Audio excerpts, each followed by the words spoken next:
ভালো কিছু যখন করতে যাবেন, কটু কথা তখন শুনতেই হবে।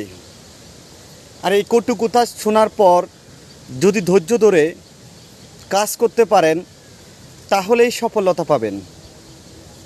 আশেপাশে এবং কি পরিবারের লোকের কথাও শুনতে হবে।